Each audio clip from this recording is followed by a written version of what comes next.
بسم اللہ الرحمن الرحیم۔ عاشرہ ذی الحج آج شروع ہو جائے گا انشاءاللہ۔ اس عاشرے کی بڑی فضیلت آئی ہے۔ نبی اکرم صلی اللہ علیہ وسلم نے ارشاد فرمایا کہ جو شخص ذی الحج کے پہلے 9 دنوں کے روزے رکھے گا، ہر روزے کا ثواب 1 سال کے روزوں کے برابر دیا جائے گا، اور جو کوئی یوم عرفہ یعنی 9 ذی الحج کا روزہ رکھے گا تو اس روزے کے بدلے 1 سال کے پچھلے اور 1 سال آنے والے کے گناہ اس کے معاف ہو جائیں گے۔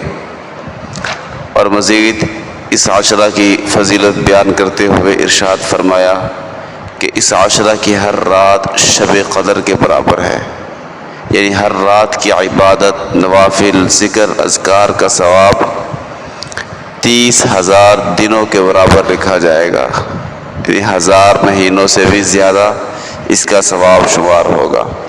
اور فرمایا کہ اس ماہ میں کی جانے والی عبادات دن میں ہو یا رات میں عام دنوں سے بہت زیادہ اہمیت کی حامل ہیں۔